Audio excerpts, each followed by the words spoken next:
So, good morning once again from just outside of Jerusalem, Beit Meir, Israel. It's raining. It's supposed to snow. Don't know if it's going to snow tomorrow or not. But first time we actually put the central heating, the boiler, steam system on in the house. It works. Thank God. You see, we have the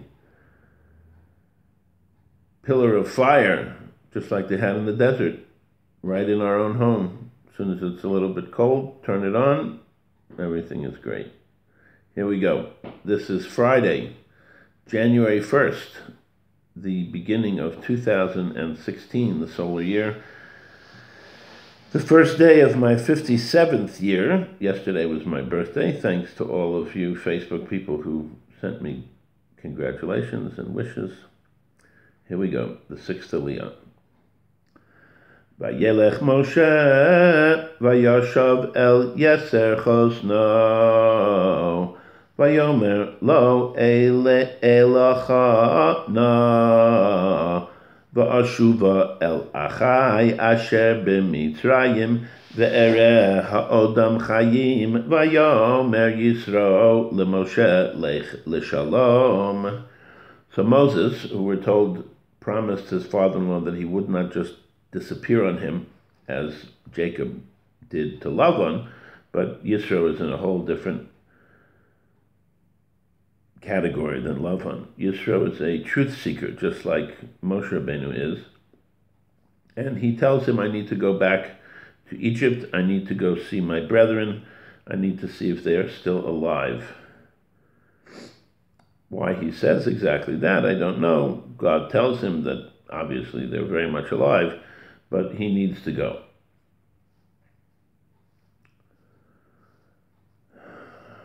Chaim, the Netziv says in many places, does not just mean physical life, but it means a higher level actualized life.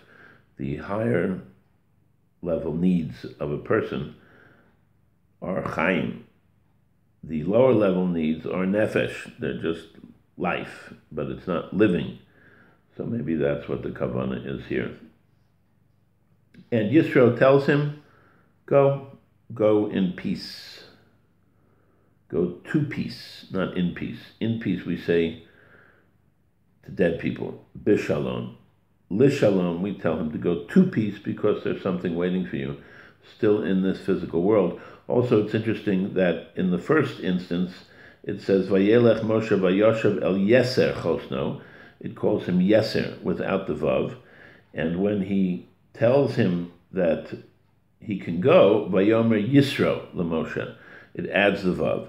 So in a previous place, the Netziv says that the difference between yeser and Yisro is almost on the same level of life and living, is going from a lower level to a higher level. So Yisro attains a higher level right here.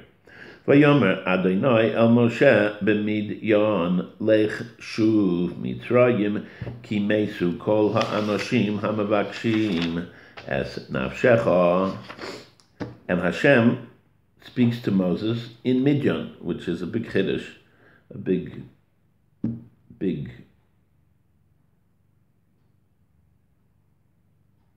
innovation, really, because God supposedly only speaks to prophets within Israel, although it is mentioned in places that there are other places. So this is one of the places that he speaks to Moses directly, even though he is in Midyan. And he tells him that all of those people who sought your bad have fallen out of repute, have fallen out of the good graces of the king. They have died. The king himself is a different king, according to this understanding. And you don't have to worry about your physical well-being going back to Egypt. Sort of the statute of limitations ran out, and you can go back. Vayikach Moshe es ishto v'es banav vayarkivem al hachamor vayoshav arza mitzrayim vayikach Moshe es matei ha'elohim biyado. So Moses takes his wife, Zipporah, and his children, and he places them on the donkey, ha-chamor. So I would imagine that that's going to be telling us that it's that donkey, again from the twilight zone of creation, Erev Shabbat, on the first Friday of creation. One of the things that was created was the donkey of Mashiach. So maybe that's the donkey it's talking about.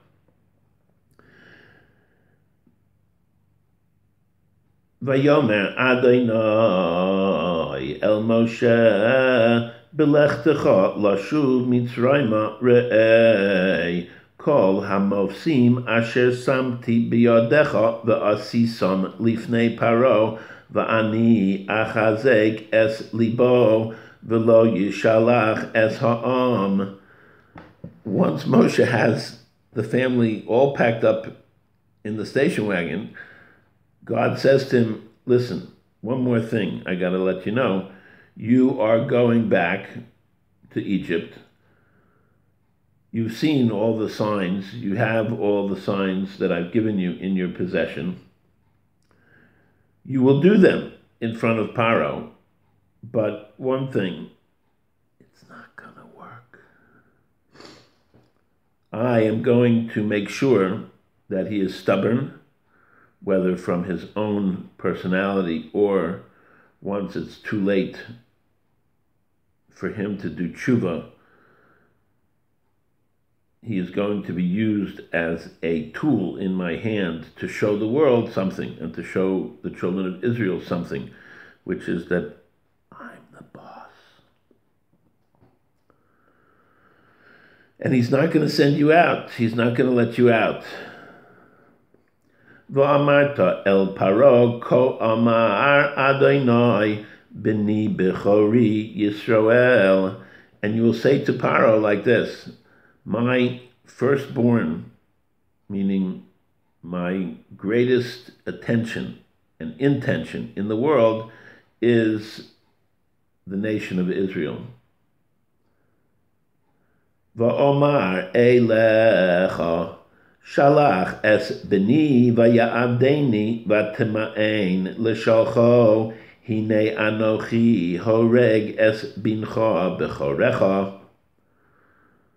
So Hashem says, tell Paro that if you don't send out my son to worship me as I want him to, and you refuse, you delay in sending him out, I am going to kill your firstborn son, your firstborn son. You're bothering my firstborn. I'm going to kill your firstborn. We're going to see that this scenario that God is now describing to Moses is not the scenario that plays out.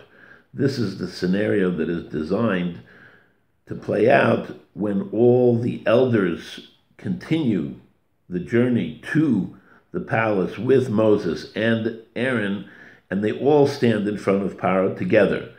Unfortunately, in reality, once the story plays out, what happened was the elders dropped off, and the only ones who actually approach Paro is Moses and Aaron. And when they turn around and see that the elders have abandoned them for reasons that we may see later, it changes. And the 10 plagues are needed not only to impress the Egyptians and the world, but the 10 plagues are needed to impress us. Because we turn around, we're afraid. We do not want to confront Paro. Vayehi baderech bamalon vayifgeshehu Adonai vayivakesh hamiso. And now, once they're traveling, all of a sudden, they get to the inn, and they start to pack up to sleep for the night. And lo and behold, he is attacked, Moses is attacked by God, and he wants to kill him. Vatikach tzipora tzor vatichros es orlas beno vataga leraglo vatomer ki chasan damim atoli. So Tzipporah, who is very smart and understands, they delayed, in order to leave immediately, they delayed in doing the Brit Milah of their son. It was Gershom was the first one, and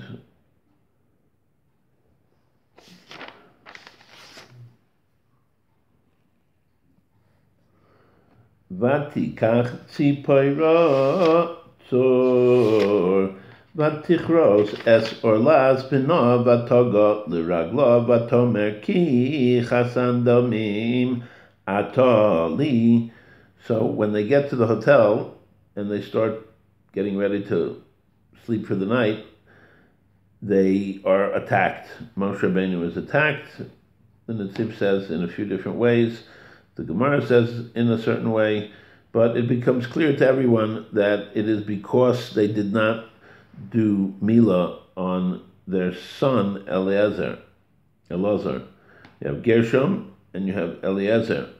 And Gershom was born early. Eliezer is born just before they leave back to Egypt. And he does not give Eliezer a bris. Moshe does not give Eliezer a bris because one case it's earlier than the 8 days, in other cases because they're going out on a trip, and here he has a mitzvah saseh from God to go back to Egypt.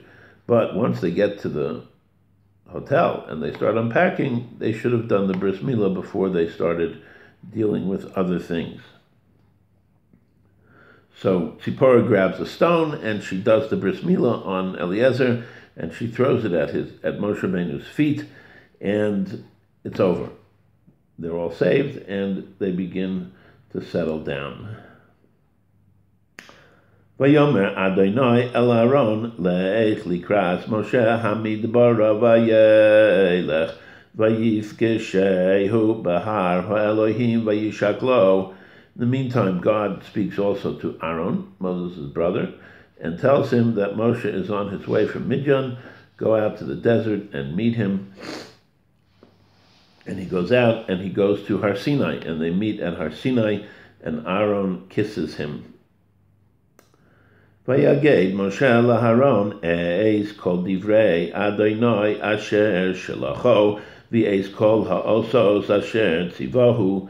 And Moses tells Aaron all of the words that God said, and about the shlichus, that Hi, I'm Mashiach, and all of the signs that God commanded upon him to do.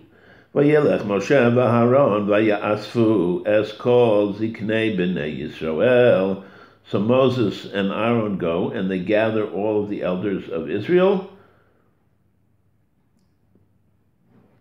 together. Vayedaber Aaron es kol hadivarim asher diber Adonai el Moshe vayas ha'osos le'enei ha'am. So Aaron speaks all of the words that God spoke to Moses, and he does the signs in front of the nation. The word vayas and he does over here seems to be ambiguous. I don't know exactly who it is who's doing the signs. It would seem that Moses is supposed to be doing the signs, but the word vayas, let's see, kamo sha'amar Hashem, v'asamat hazeh tikach biyodcha asher tasa bo ha'osos, afilu k'sheyia Aaron imo. So it is Moses who does the signs, just as God told him to, all the signs, the turning his hand leprous and bringing it back to non-leprous, putting the water on the ground, it turns to blood, the stick turning into a snake, and him grabbing it and turning back into a stick. All of these things he does in front of the nation, the eyes of the nation. Vaya'amein ha'am vayishma'u ki pakad Adonai es b'nei Yisrael v'chi ra'a es anyam vayikdu vayishtachavu. And they heard, the nation believed, and they heard. Vaya'amein ha'am vayishma'u. It sounds kind of like Nasa v'nishma, no? How can you believe before you hear? So they believed all the way through. I guess just like us, we believe, but we're waiting still. So we believe, vayishmu, and then they hear, now the belief was always there. Ki pokad Hashem, pokadati, the code. Moses is taken to Serach bas Osher, and she is the one who is still alive all the way back from the time of when Yaakov and everyone came into Egypt, and she is the one who is charged with the password, the code word, and Moses is brought by the Zakanim to her, and she is the one who says, pakadati, yeah, that's it, that's the right words, reminiscent a little bit of Neo in the Matrix being brought to the Oracle by Morpheus, and she is the one who has to decide whether he is the one or not. The nation of Israel believes. Once we hear, that's all we need. We just need to hear. We need to know that it sticks to the rules. Pakadati, he's got the code word. The belief has always been here. All we need to see needs to be in front of our eyes and know that God has seen all the way through our suffering, and we will bow and we will prostrate ourselves in front of the Ribono Shalom in the newly built Beit HaMikdash very, very soon, Bezrat Hashem. Have a great day. Have a great Shabbos.